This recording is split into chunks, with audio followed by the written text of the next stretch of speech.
چوہا کس قسم کا فسادی جانور ہوتا ہے اور حضور پاک صلی اللہ علیہ وسلم نے اس کو مارنے کا حکم کیوں دیا اور اس کا شیطان کے ساتھ کیا تعلق ہے، اور حضور اکرم صلی اللہ علیہ وسلم نے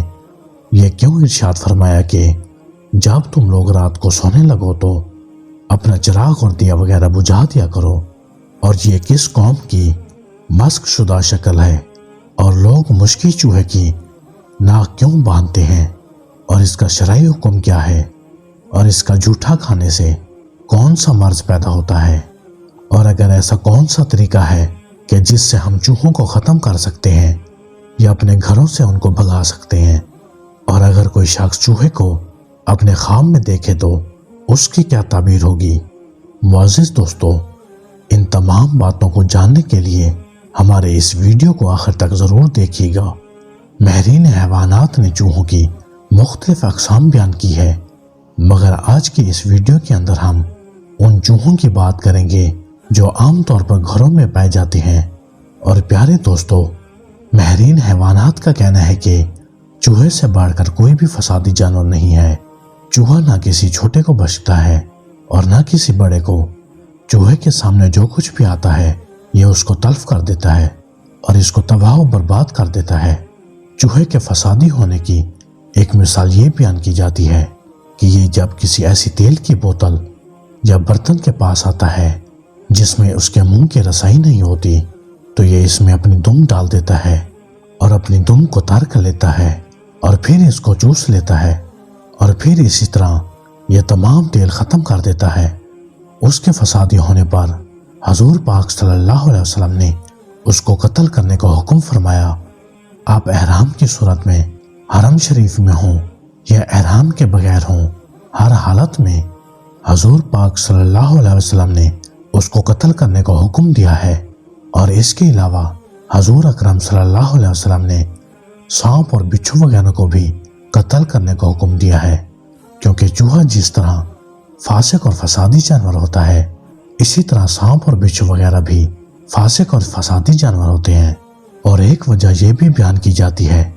چوہے نے حضرت نوح علیہ السلام کی کشتی کی رسی کاٹ دی تھی، اسی وجہ سے اس کو مارنے کا حکم دیا گیا ہے۔ انہوں نے حضرت ابو سعید خدری رضی اللہ عنہ سے دریافت کیا کہ چوہے کو فاسق کیوں کہا جاتا ہے۔ انہوں نے جواب دیا کہ ایک رات حضور پاک صلی اللہ علیہ وسلم نیند سے بیدار ہوئے تو دیکھا کہ چوہے نے آپ صلی اللہ علیہ وسلم کے گھر میں آگ لگانے کے لیے چراغ کی بتی اٹھا رکھی ہے، اور آپ صلی اللہ علیہ وسلم نے اس کو اٹھا کر مار ڈالا۔ حضرت ابن عباس رضی اللہ عنہ سے مروی ہے،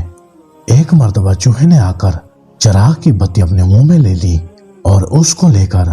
حضور پاک صلی اللہ علیہ وسلم کے سامنے مصلی پر جس پر آپ صلی اللہ علیہ وسلم تشریف فرما تھے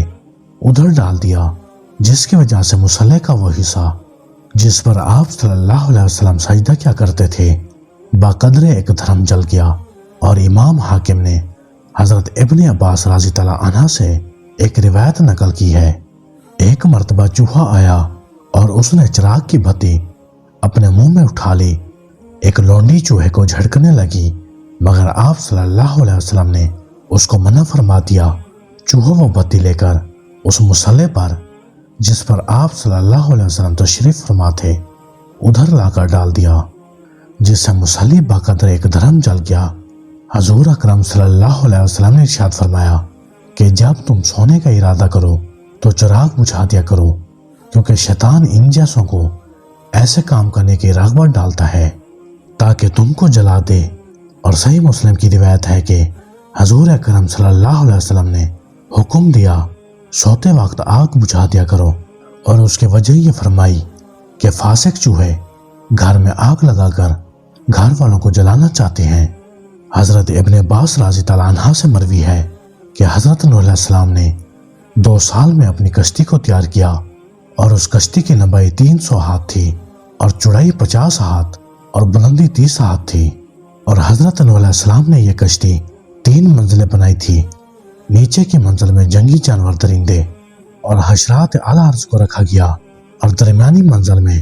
سواری کے جانور چوہے تھے، اور اوپر والے حصے میں حضرت نوح علیہ السلام اپنے مطمئن اور سامان ضروریات کے ساتھ تشریف فرما تھے۔ جب کشتی میں بہت زیادہ گوبر اور لد وغیرہ جمع ہو گیا تو اللہ تبارک تعالیٰ نے حضرت نوح علیہ السلام کو حکم دیا کہ ہاتھی کی دم کو ہلائیں۔ چنانچہ حضرت نوح علیہ السلام نے ایسا ہی کیا، جس کے نتیجے میں ایک سور اور ایک سوری برآمد ہوئے۔ چنانچہ ان دونوں نے نکلتے ہی کشتی میں موجودہ تمام غلاظت کو کھا کر صاف کر دیا۔ اسی طرح جب چوہا کشتی کے کنارے پر آ کر اس کے لنگر کی رسی کو کاٹنے لگا تو اللہ تبارک تعالیٰ نے حضرت نوح علیہ السلام کو حکم دیا کہ شیر کی دونوں آنکھوں کے درمیان چوٹ ماریں۔ چنانچہ حضرت نوح علیہ السلام نے ایسا ہی کیا، جس سے ایک بلا اور بلی نکلی اور انہوں نے چوہے پر حملہ کر کے ان کو رسی کاٹنے سے باز رکھا۔ معزز دوستو، اس روایت سے بھی پتہ چلتا ہے کہ چوہا فسادی جانور ہے اور اس نے حضرت نوح علیہ السلام کی کشتی کی رسی کو کاٹنا چاہا۔ اسی وجہ سے اسلام نے اس کو مارنے کا حکم دیا۔ حضرت ابو ہریرہ رضی اللہ عنہ سے مروی ہے کہ حضور اکرم صلی اللہ علیہ وسلم نے ارشاد فرمایا کہ بنی اسرائیل کی ایک قوم گم ہو گئی، کچھ معلوم نہ ہو سکا کہ ان کا کیا انجام ہوا۔ بس اس مقام پر صرف چوہے نظر آتے تھے اور ان چوہوں کا یہ حال تھا، جب ان کے سامنے اونٹنی کا دودھ رکھا جاتا تو اس کو نہیں پیتے تھے، مگر جب بکری کا دودھ ان کے سامنے رکھتے تھے تو ان کو پی لیتے تھے۔ امام نبوی رحمۃ اللہ علیہ فرماتے ہیں کہ بنی اسرائیل پر اونٹ کا گوشت اور دودھ حرام تھا اور بکری کا دودھ اور گوشت حلال تھا، اس لیے ان چوہوں کا اونٹنی کے دودھ کو نہ پینا اور بکری کے دودھ کو پی لینا اس امر کی دلیل ہے کہ یہ چوہے بنی اسرائیل کی قوم کے مسخ شدہ شکل ہیں۔ امام حاکم اور امام بہقی نے حضرت مجاہد رحمۃ اللہ علیہ سے ایک روایت نقل کی ہے کہ جب حضرت عیسیٰ علیہ السلام نازل ہو جائیں گے اور ہر یہودی اور نصرانی اور ہر ملت کا پیروکار اسلام قبول کر لے گا اور چوہا بلی سے اور بکری بھیڑیے سے معمور ہو جائیں، یعنی کہ امن والے ہو جائیں، اور چوہا تھیلے کاٹنا چھوڑ جائے اور تمام بہمی عداوتیں ختم ہو جائیں، تو یہ وقت ہوگا کہ دین اسلام تمام ادیان پر غالب آ جائے گا۔ اور چوہوں کا شرعی حکم یہ ہے کہ چوہے کا گوشت حرام ہے اور ان کا جھوٹا مکروہ ہے، اور ان چوہوں کا جھوٹا کھانے سے نسیان یعنی بھول جانے کی مرض پیدا ہوتی ہے۔ حضرت ابن عباس رضی اللہ عنہ سے روایت ہے کہ حضرت ممونہ رضی اللہ عنہ سے مروی ہے کہ ایک مرتبہ گھی میں ایک چوہا گیت کر مر گیا۔ حضور اکرم صلی اللہ علیہ وسلم سے اس کے متعلق پوچھا گیا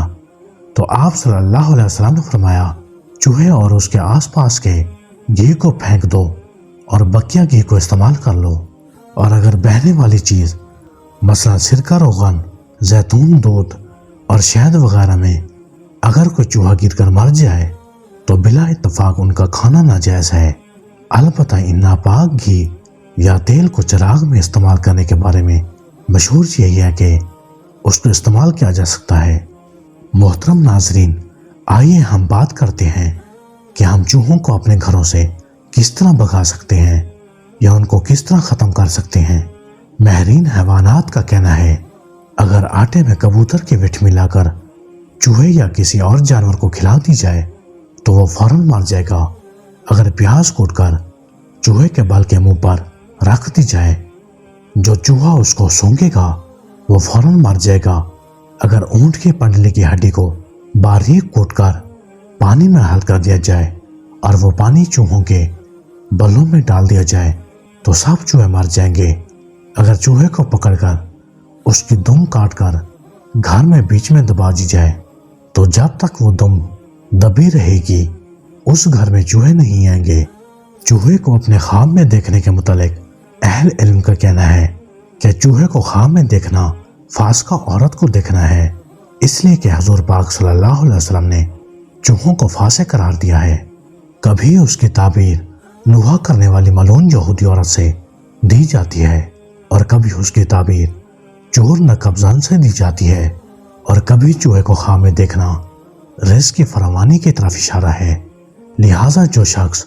خواب میں اپنے گھر میں چوہے دیکھے تو اس کا رزق بڑھا دیا جائے گا، کیونکہ چوہے اس گھر میں رہتے ہیں جس گھر میں رزق زیادہ ہوتا ہے۔ جو شخص خواب میں یہ دیکھے کہ چوہے اس کے گھر سے نکل گئے ہیں تو اس کی تعبیر یہ ہے کہ